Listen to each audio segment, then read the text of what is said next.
Kensington Palace, a royal residence for 329 years, and now home to a very modern princess in waiting.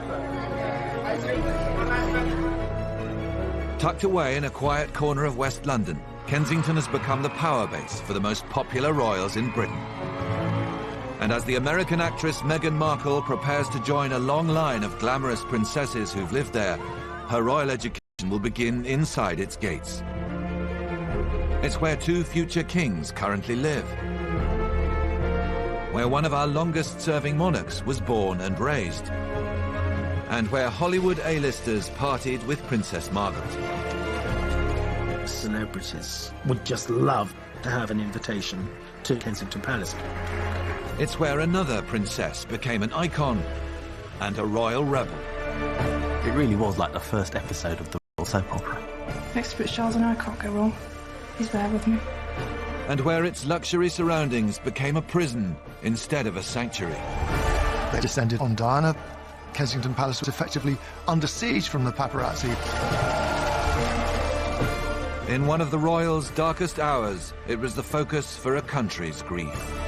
It was like suddenly like the nation's heartbeat was at Kensington Palace. But today, it's the scene of celebrations once again. And as the world's media descend for the wedding of the decade, a tougher, more modern royal is emerging from inside Kensington Palace.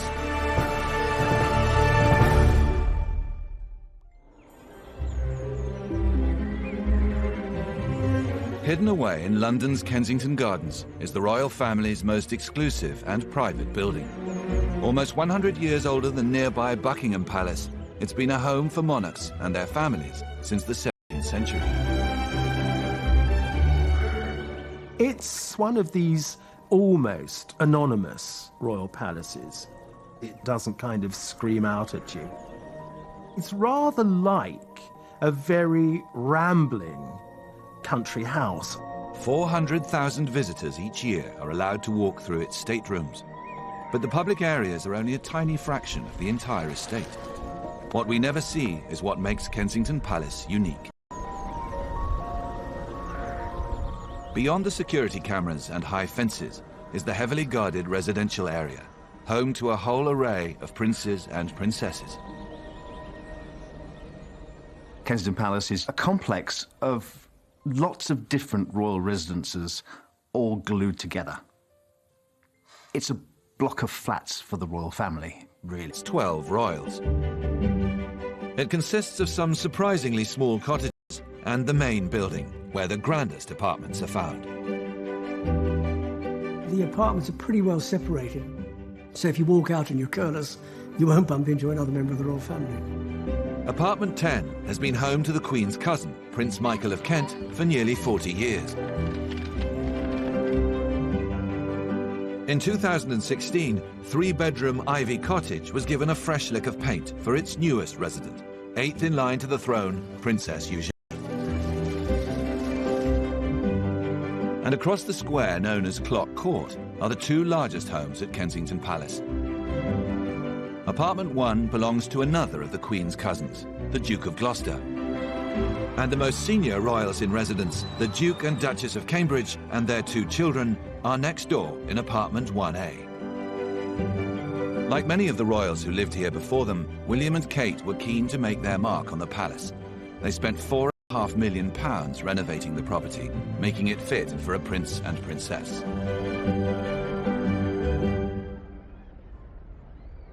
For most of us, an apartment or a flat would be maybe a bedroom or two and maybe a living room and some kind of small kitchen.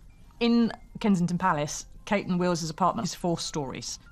There are thousands of pounds worth of rugs. There's a certain level of posh. This is not a normal couple's flat. This is a place that's got 18 sofas in the living room, and it's got bomb-proof windows on the side that faces Kensington Gardens. Finally, one of the smallest and most unassuming properties in the palace, Nottingham Cottage. Since 2012, it's been occupied by William's brother, Prince Harry. Prince Harry lives in Nottingham Cottage, which is a little sort of 2 up, 2 down, bijou little place, which is perfect for a young, single, swinging man about town. It was a starter home, certainly a perfect bachelor pad. It has a very sweet garden. Nottingham One of the first things Prince Harry did was put a hammock in it so he could chill out in the, spring and summer days, and he very much made that apartment his own. But it wouldn't stay a bachelor pad forever. And in November 2017, Nottingham Cottage was the unlikely site of an historic event, one which would ultimately bring yet another princess to live at Kensington Palace.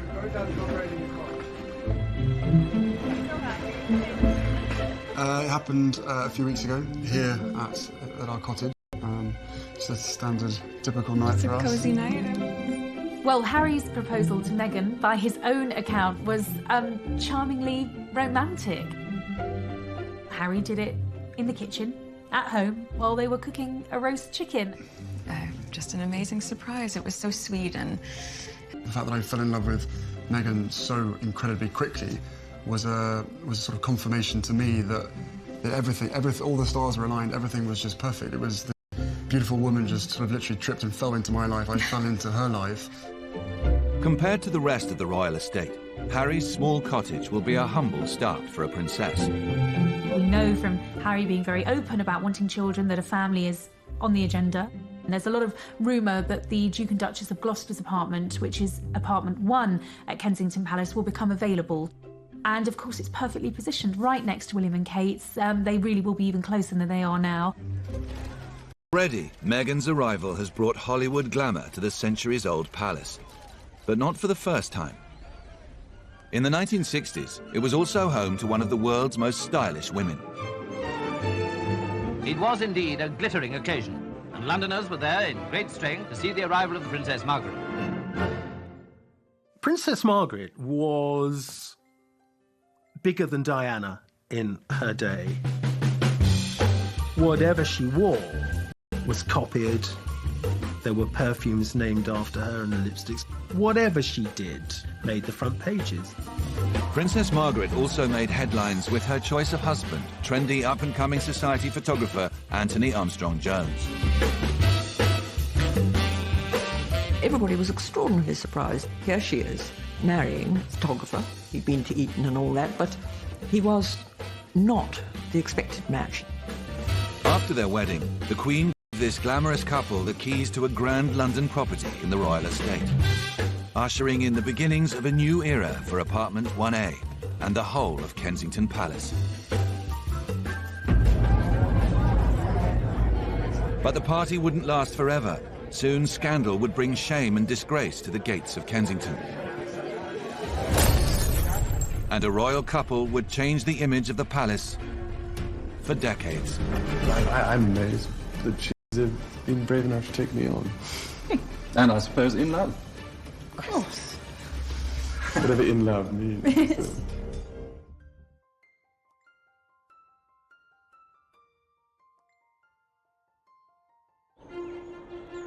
Kensington Palace, a spectacular royal housing estate and ground zero for a 21st century royal revolution. Most notably home to the third and fourth generations of the House of Windsor. The most popular royals in Britain are about to be joined by the newest of a long line of princesses based at Kensington Palace, Prince Harry's fiancée, Meghan Markle.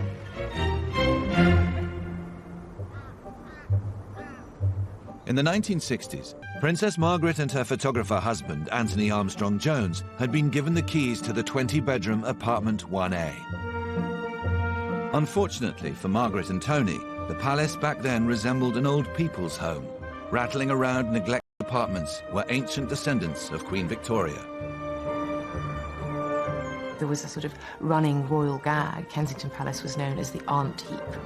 There were all sorts of old aunts tucked away in various cubbyholes, waited on by equally ancient servants. It was a rather eccentric boarding house. Margaret and Tony were shocked when they first saw the state of their new apartment.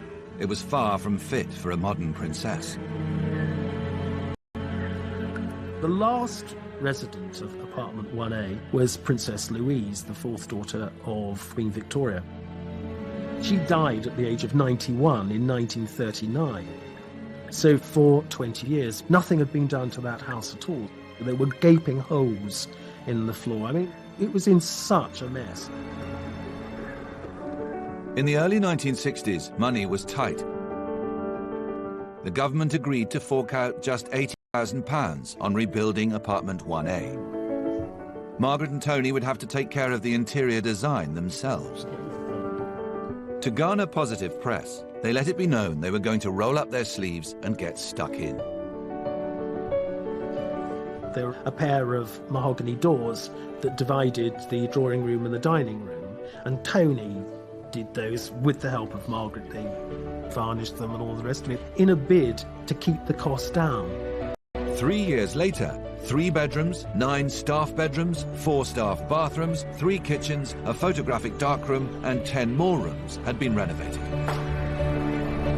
With the arrival of the couple's children, David and Sarah, day and night nurseries were also installed. But Kensington Palace wasn't going to become a quiet family home. Britain's capital was at the centre of a global cultural change, and the royal couple were firmly a part of it. Swinging London, by golly, did it swing when it swung. And at the apex of swinging London were Princess Margaret and Tony. They were invited to every premiere and party. But the hottest ticket in town was an invite back to Kensington Palace. They had parties with all the A-list people around. Rudolph Nureyev, Margot Fontaine, Frank Sinatra, Elizabeth Taylor, Peter Sellers and Brit Eck. An invitation to Kensington Palace.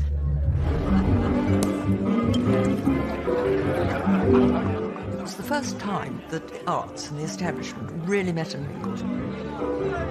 The Princess loved them. She was a very good pianist. They were great fun. Margaret and her husband may have transformed Kensington Palace and made it into a celebrity hotspot. But behind the glamorous veneer, their home life had become a struggle for both.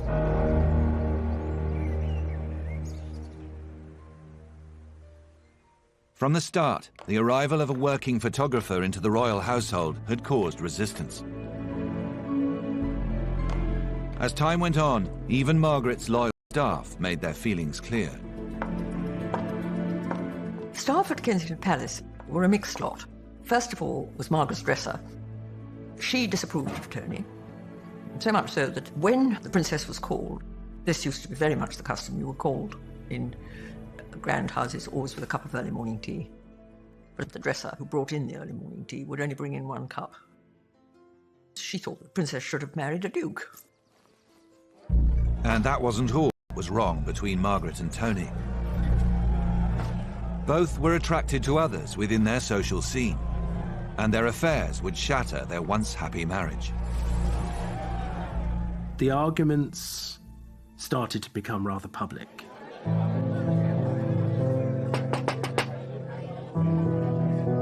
There was one occasion when she wanted to leave, he didn't. He hid under a table. It all became rather ugly. Eventually, it became clear to Margaret and Tony that their marriage was over. On the 24th of May, 1978, they did something that no royal couple had done for 400 years. They divorced. Margaret, now a single mother of 2, retreated inside, and Kensington Palace fell silent.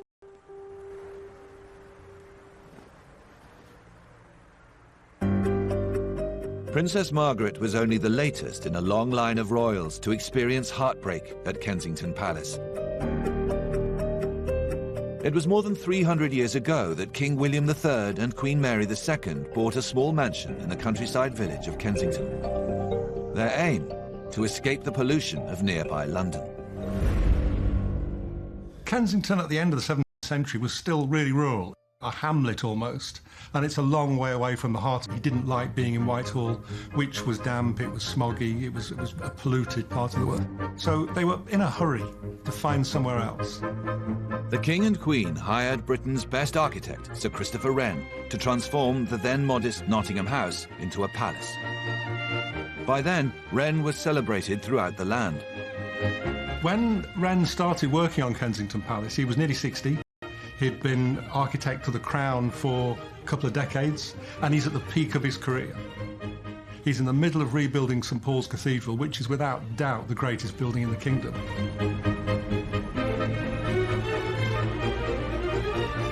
He's the arbiter of taste in 17th century England. With William's health suffering in London, the King and Queen wanted the palace completed as soon as possible.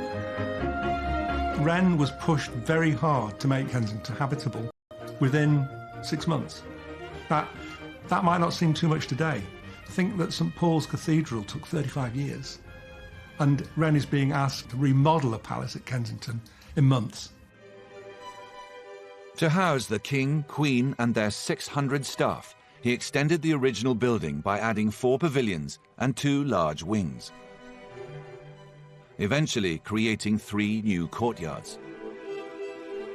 This immediately changed not only the sort of function of it by making it bigger, but also it looked architecturally like something more impressive and elaborate, and therefore became a home befitting a king. Wren's additions to the building transformed it forever. After a fire there in 1690, he adds on what they called then the new gallery building, or they call it the King's Gallery. So he created a new south front, which is the best thing about Kensington Palace. The plain red brick, the sash windows, the porcelain vases along the top are a perfect example of that English Baroque, which is an austere intellectual style. In 1692, the work was completed. But just 2 years later, tragedy struck the very first residence. Queen Mary had caught smallpox. To keep staff safe from the deadly virus, King William sent them away and tended Mary himself. This was quite extraordinary, the fact that the reigning king would risk his life by attending his wife during such an illness, and the fact that he was prepared to put her above everything. 9 days after falling sick, Queen Mary died. 8 years later, her dutiful king would also be dead, succumbing to pneumonia caught at the palace. 3 centuries as a home for other kings, queens, princes and princesses. And their legacy is also visible in the gardens that surround the palace today. They were both king gardeners. They both loved horticulture. They wanted to create gardens like the ones that they'd had at home in Hetlow in Holland.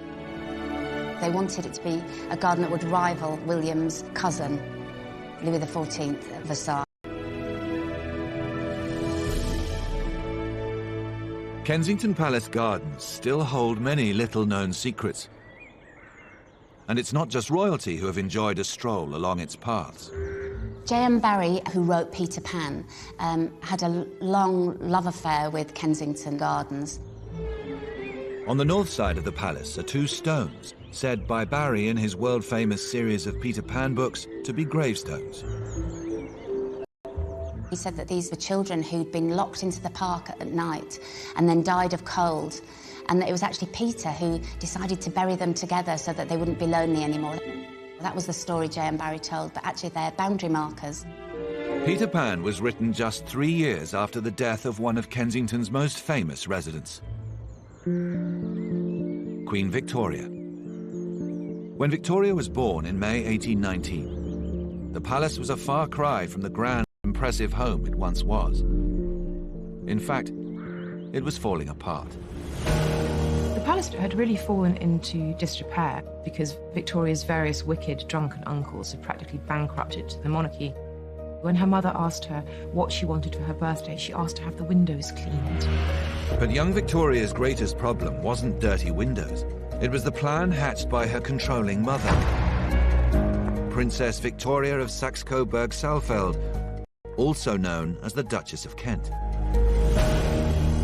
It was all about control and keeping her own position and securing her own future by making sure that her daughter, the heir to the throne, was entirely dependent on her. The palace gave its name to a strict set of rules the Duchess imposed on Victoria. It became known as the Kensington system, and it was ruthlessly enforced by the Duchess and her most senior staff. You've got ambitious Duchess of Kent, who wanted to be the power behind the throne of the young Queen Victoria when she succeeded her uncle William IV. The Kensington system meant that in the public eye, the Duchess and her daughter were to be absolutely inseparable.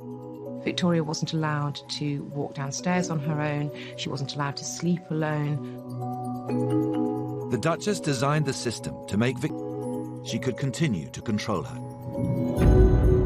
But her plan ended in disaster. It drove a wedge between mother and daughter. And more than 100 years later, another princess would face her own battle for control at Kensington Palace. There was no sign of the Princess of Wales this morning. She appears to be keeping a low profile. Life for Diana inside Kensington Palace was very much that of an open prison.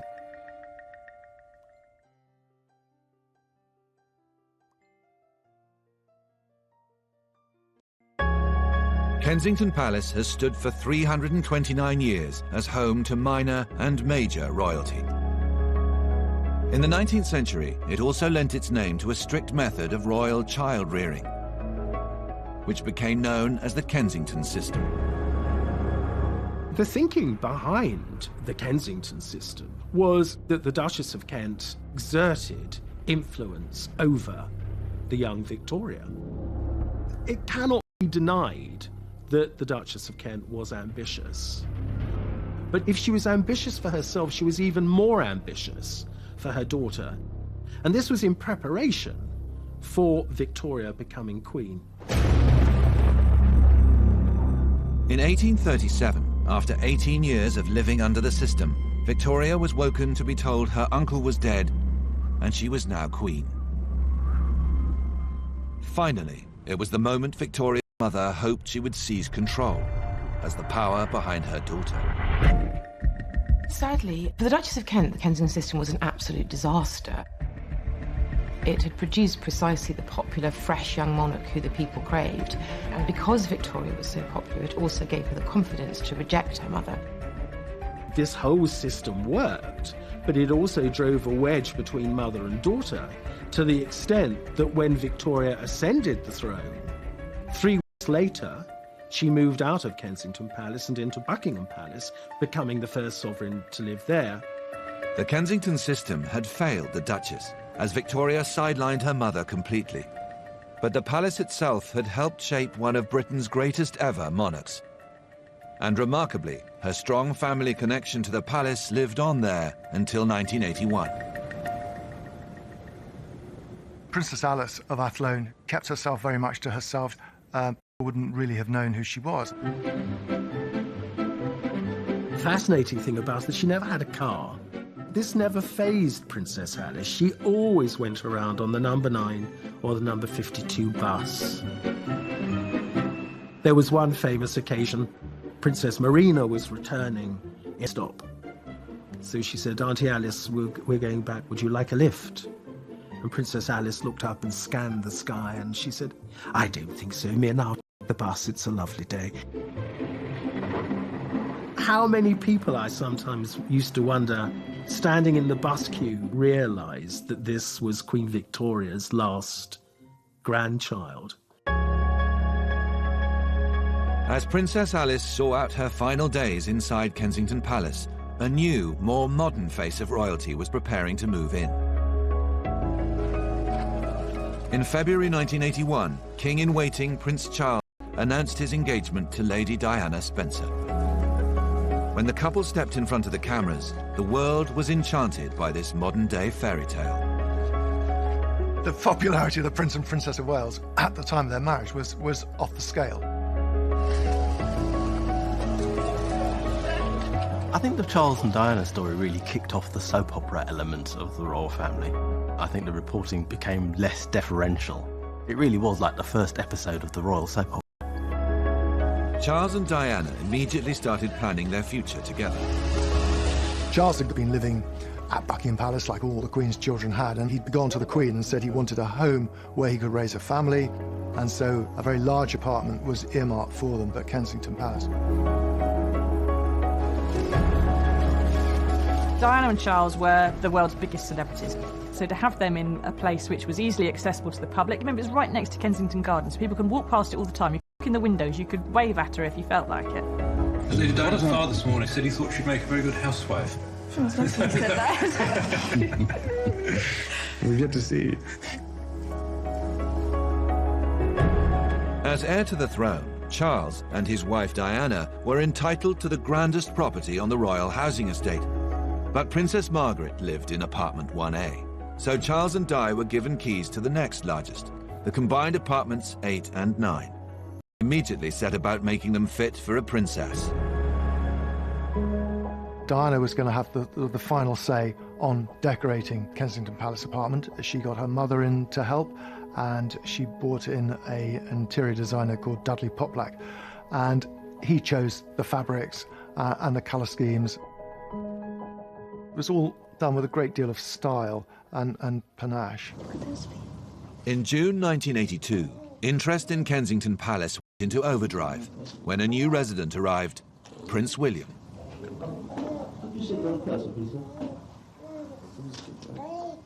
It was a joyful moment, but just 4 weeks after William's birth, peaceful family life. The bomb went off, 2 soldiers killed along with 7 horses. The effect was devastating. The IRA blew up a detachment of guardsmen, still etched on the memory. Dead horses, dead guardsmen. Horrifying. This was the latest IRA terror atrocity on British streets. The bomb was designed to kill as many as possible and was packed around with nails. They had exploded a bomb on the road leading directly to Kensington Palace, and royal security was ill-equipped to deal with such a devastating attack. In those days, the Queen was guarded by a man who didn't carry a gun but a rolled-up umbrella.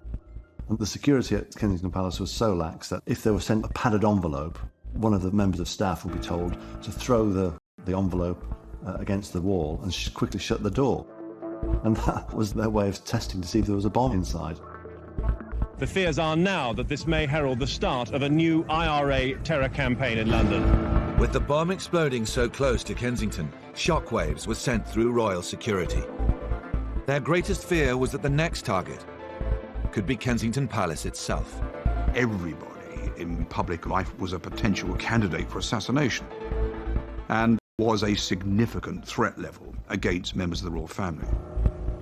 Now, royalty protection was increased in its numbers. There was almost a bottomless pit of cash, and equipment was available. In the aftermath of the blast, Kensington Palace was transformed from a relaxed royal home into a fortress. Access to the Waleses was now tightly controlled. Every palace press corps was under strict supervision. Prince William had brought a ball along to play with, but all that really interested him were the cameras. Restricted access for royal reporters meant any news coming out of the palace was thin on the ground. Most of the time, the royal family, they don't want stories to get into the public domain. Since the heyday of the press in the 40s and 50s and 60s, the royal family have come to realise they have to deal with it. The proud parents with their baby son and heir, David Albert Charles Viscount Linley. To accept that there's going to be some intrusion and that there is a benefit to that, which is that if it's handled correctly, the royal family remains something that has public support in the UK.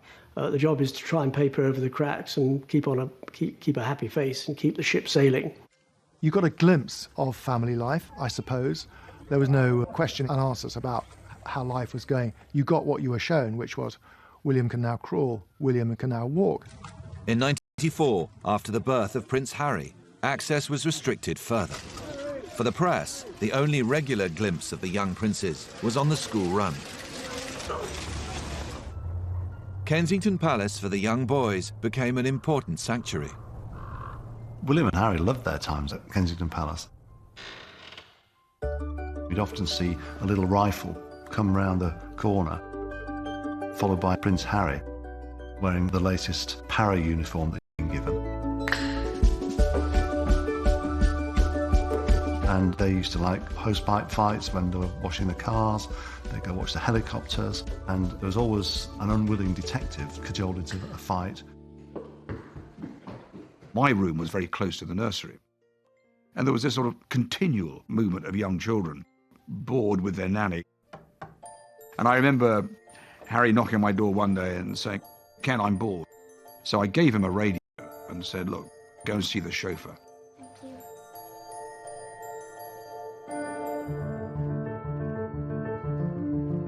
20 minutes later, I was rather worried that he hadn't come back. Now, this is where panic sets in. Harry, come in, Harry. So I called him up on the radio and he answered. I said, oh, where are you, Harry?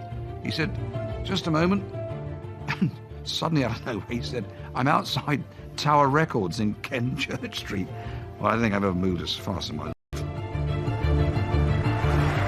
And there, in his khaki uniform, with his beret on and his radio, was Harry. We got away with that one. Relief for the royal staff, but there were more turbulent times ahead.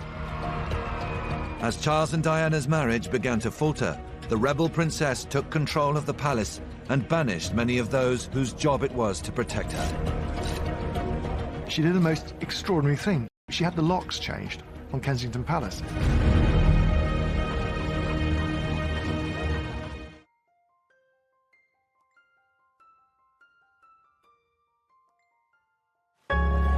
Kensington Palace, soon to be home to a new princess, Prince Harry's American fiancée, Meghan Markle. Over centuries, the palace has played host to many different kinds of resident. In the 1940s, the military moved in.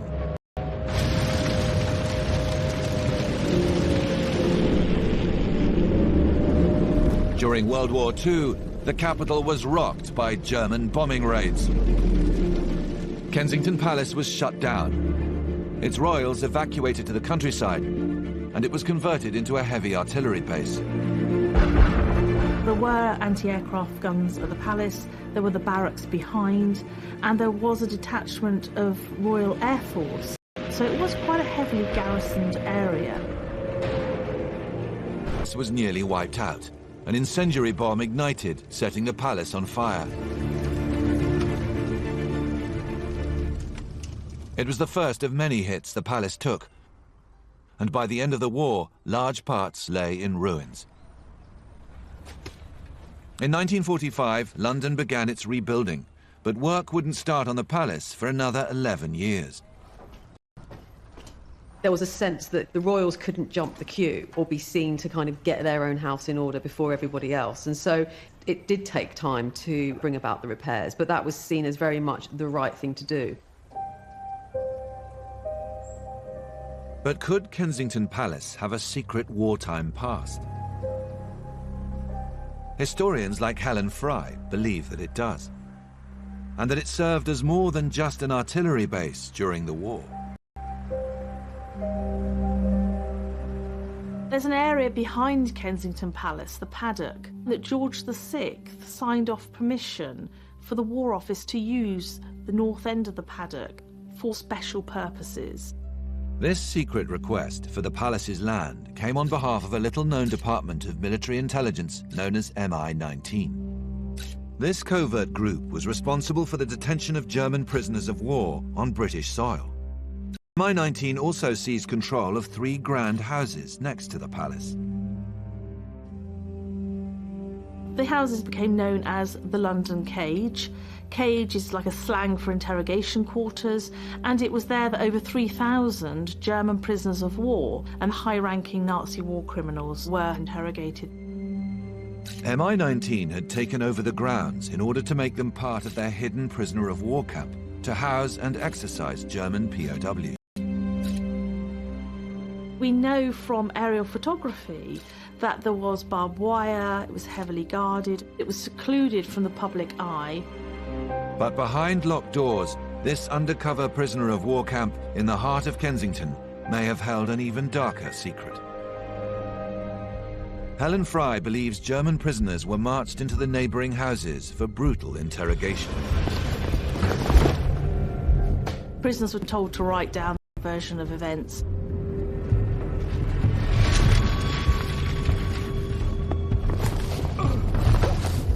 If a prisoner was really uncooperative, he'd be taken down into the basement hooded.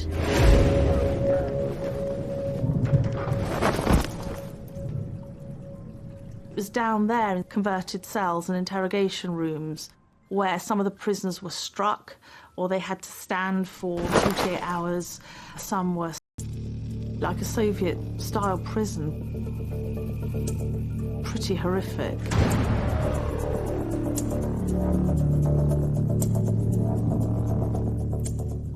The walls of Kensington Palace have concealed many secrets, and the role played there by MI19 is just one of them. In the early 90s, its most famous residents were leading double lives. Resulting strains on the Prince and Princess of Wales would nearly bring the royal family to its knees. Charles and Diana were very good at doing their formal stuff together very well. They could do these engagements almost like clockwork. But the truth was that just 4 years after their wedding, Charles and Diana's marriage had self-destructed, and privately they were living apart. If Charles and Diana went out on an engagement, Diana would go back to Kensington Palace and Charles would go back to Highgrove. He didn't spend any time under the same roof with her, probably after about 18 months after Harry was born.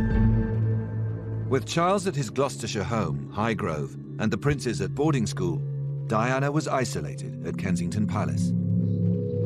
Unhappy and frustrated, she decided to get her story out in the open. The messenger would be a young journalist named Andrew Morton. The motivation was to tell the truth. For once, forget the propaganda, tell the truth about what's really going on, because we do face a crisis in the House of Windsor. It's obvious to everyone.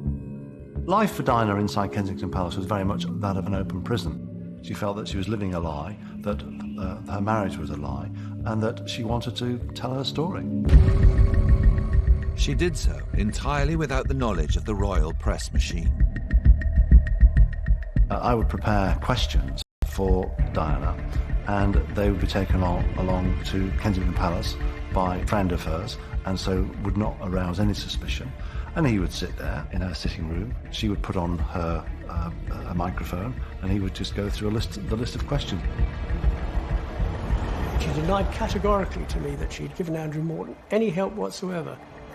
She denied it to her brother-in-law, who was the Queen's private secretary. She denied it to everybody. And we believed her. You don't turn around to a sort of member of the royal family and say you're lying. On the 16th of June 1992, Andrew Morton's book, Diana, Her True Story, was released.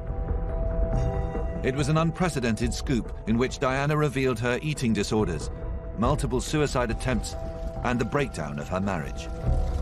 There was no sign of the Princess of Wales this morning. She appears to be... What he was saying was copper-bottomed, as we say in the trade. It really was from the horse's mouth. I'd driven to London, Charing Cross, to pick up the first edition and read it. She phoned me around about 5 o'clock in the morning on the Sunday morning. She said, "What do I do?" I said, "Well, you've already done it. Go and pour yourself a stiff scotch and drink it." Diana's revelations from Kensington were the first attack in what became known as the War of the Waleses. The paparazzi descended on Diana. They wanted to know what she was doing at all times of day and night. Kensington Palace was effectively under siege from the paparazzi. It was the start of a sort of roller coaster of her saying, him saying, her saying. There wasn't a lot you could do about it. They were a bit like unguided missiles. Charles used Highgrove to launch his attacks, whilst Diana's missives were issued from London. During this turbulent time, the Waleses formally separated, and the princess took control of their former marital home. She did the most extraordinary thing. She had the locks changed on Kensington Palace. All Charles' staff have keys, and she didn't want them poking around, and she didn't want them, bluntly, in her home. Afraid her every movement was being reported back to Charles, the princess made a bold decision. She sacked her police protection. Diana increasingly found her police protection oppressive. Rightly or wrongly, she felt that they reported on her, that because they were with her 24 hours a day, they were in a position to tell Charles what she was up to. All the policemen were linked to Prince Charles. So the whereabouts of the princess in London, whom she met, who she saw, who she entertained, everything was sent back to Prince Charles, and the princess had enough of it. She said, "I'm sorry, I do not want him to know where I'm going. This is my life, not his." But as Diana quickly discovered, maintaining her privacy would be impossible. outside of the gates at Kensington Palace. She was being besieged by not only the paparazzi, but by members of the public. But she wanted to try and put her feet into this world of normality. Princess Diana was at her gym again. The photographers weren't happy.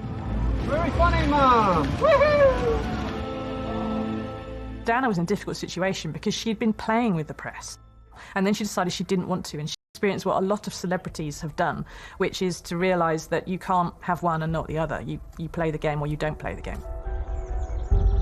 In June 1994, Diana was at Kensington Palace preparing to leave for a public engagement. There, she watched a TV interview in which Charles admitted to the nation that sensational interview ever. She said to me, he's telling the world our marriage was a sham. That's what he's telling them.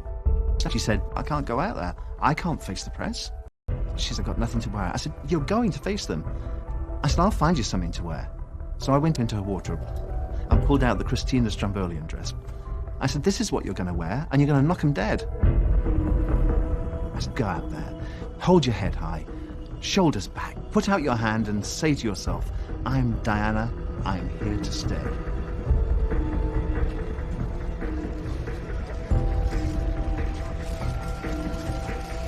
She did it. She did it.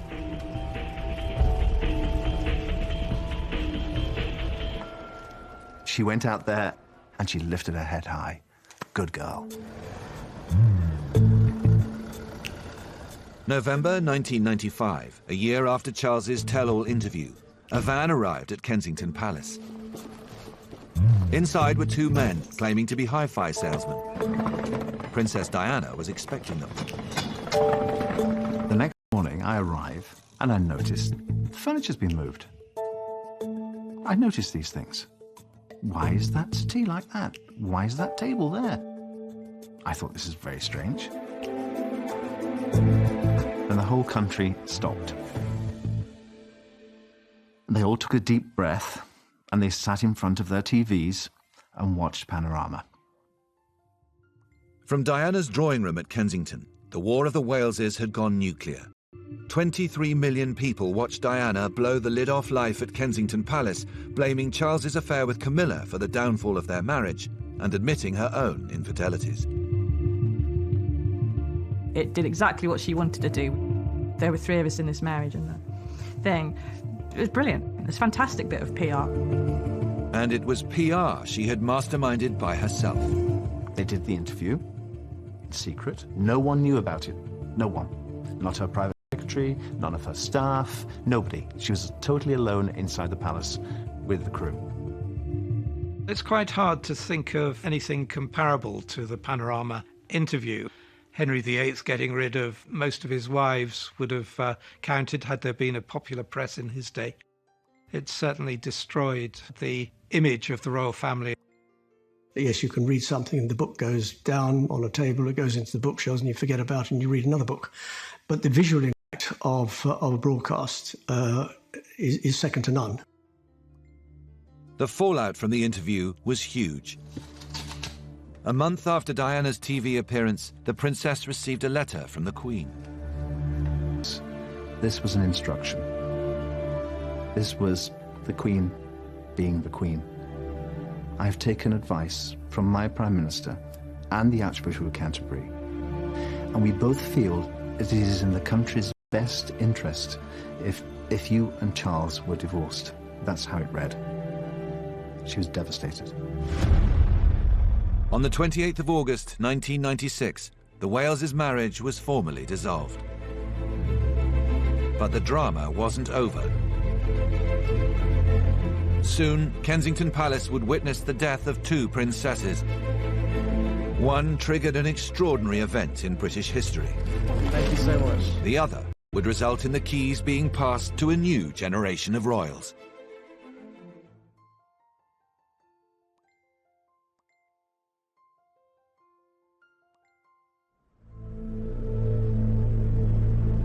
On the 31st of August, 1997, Princess Diana was killed in a car crash in Paris. Kensington Palace, her home for the previous 16 years, became a focus for the nation's grief. Royal tribute started arriving about 5 o'clock in the morning. Now, I lived up at Kensington Palace, and when I went home that night, I walked into Kensington Gardens to have a look, and there was a buzz of people. And there were night candles burning all over the place, and there was already a carpet of flowers. Every hour, the floral tributes grew. Soon, they were 1.5 meters deep, covering the palace gates. And by the end of the week, there was a lake of flowers. People might go home for a bit, and then they were coming back again. I mean, I saw the same people. What had started here with a few bouquets laid at the palace gates has transformed itself into the world's most powerful visual display, expressing grief. I remember sitting inside Kensington Palace, and the smell of lilies and flowers coming into the apartment, it was overwhelming. I thought, my goodness, that was all she ever wanted in her life, was to be told, you're loved. And today the crowds were still flooding in. Critics sort of described it as this kind of mass hysteria. This is the centre of London, and people are just stopping and sobbing. It was a very un-English expression of public grief. And today, it has carried over into other celebrity tragedies. Before Diana's funeral, the decision was made to take her body back to Kensington Palace. I felt as if I could take care of her once more, for the last time. I put one hand on the coffin, and I felt as if her presence was in that room. So I had an address book to read.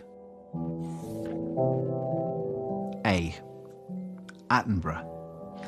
I said, do you remember that day when he flew you in a helicopter? Adams, Brian Adams, remember him? Oh, well, do you remember what he said to you that night? Well, I can't repeat that, but... It was a journey through the princess's life, right down to X, Y, and Z. It was a final goodbye. On the morning of the funeral, Princes William and Harry were taken to see the flower memorials and to meet well-wishers.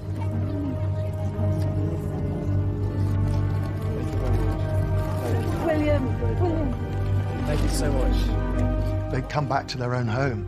They didn't go inside the palace, they just came to the gardens and to marvel and to be astonished, as indeed they were, by the sea of flowers. And yet it was heartbreaking too, because here were these young boys who'd suddenly lost their mother. The world had been clamouring for a glimpse of them all week. There's a saying in royal circles, you don't wear private grief on a public sleeve. And by goodness they showed that. They were probably hurting inside, but they talked to people, they smiled at people, they thanked them for remembering their mother. Whether it met their desire to know that the public was sharing their grief, or whether it was an appalling intrusion into their grief, perhaps only they can say. After the funeral, Princes William and Harry left their beloved childhood home with all of its memories to live with their father at Highgrove. It would be another 14 years before they would be back living at Kensington Palace. Diana's apartment was stripped. Every single possession, every coat hanger, every light bulb, every light fitting, the carpets, the underfelt, everything. It became a more sadder building for it. In the aftermath, Charles proposed radical plans to transform Kensington Palace. Charles's view was that Kensington Palace should be emptied of all the royal relatives, and it should become a permanent home for the royal collection of arts, antiques and other treasures. If so, that would explain why her relatives were allowed to stay. Nearly 5 years later, on the 9th of February 2002, Kensington suffered yet another loss. Princess Margaret, who had first brought the palace into the modern era, died at the age of 71. In the enclosed area of Clock Court all the windows had candles, and members of the household staff also stood outside with candles as the princess's coffin left Clock Court. Margaret's apartment 1A became another empty home at Kensington, and would remain so for more than a decade.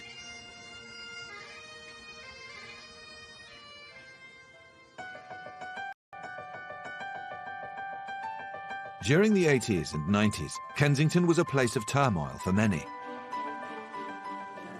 But for one young royal, it held happy memories.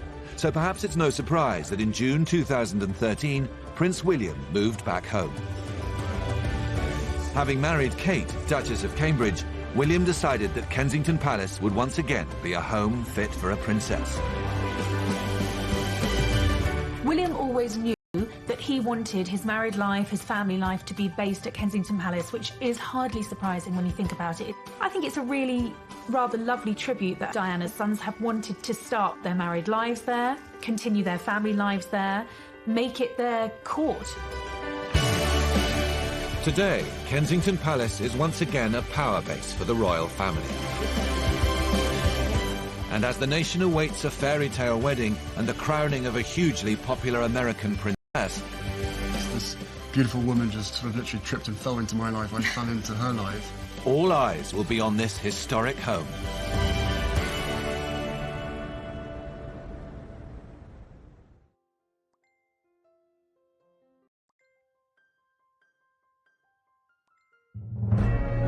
For more than 3 centuries, Kensington Palace has been home to members of the royal family. It was built by Britain's greatest architect to be fit for the king and queen. And for the first 100 years of its life, it was the favoured residence for the monarch of the day. But when Victoria was crowned and left for Buckingham Palace, it would be more than 100 years before a senior royal lived there again.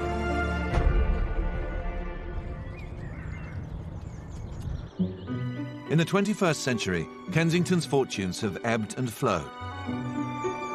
And now this exclusive building is once again at the heart of the generations in William and George, who are going to one day be the core of the royal family and carry the monarchy on. And that's a huge step up for Kensington Palace to be that important. The reinvention of the palace began with a multi-million-pound refurbishment and continued with a memorial exhibition. Even 20 years after Princess Diana's death, there is still a huge interest in the princess. Of course it was. She was the most famous person in the world. In May 2017, a set of Diana's most famous dresses were put on public display near the Memorial Garden. Hundreds of thousands of visitors have queued to see them. Everywhere you turned, there was a memory of Diana. That was the dress that she danced with Travolta in. You know, that was her wedding dress. For me, it was really a great pleasure to dress Diana. One of my favourite dresses that I made for the princess has to be the little blue dress. It was a silk georgette dress with tiny bugle beads. It was very low on the décolletage and it was very high on the knee length. She loved trying on new clothes and she got really excited, which in turn excited me too. And of course, you know, there was always the sort of the big reveal when she would actually appear in front of public wearing your dress.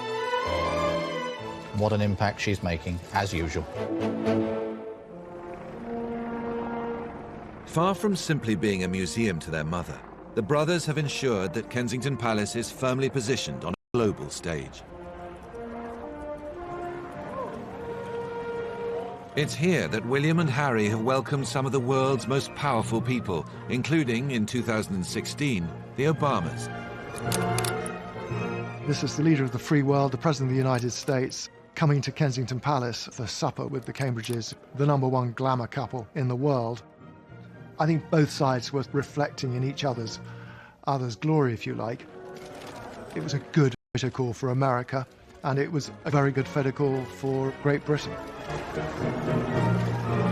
When the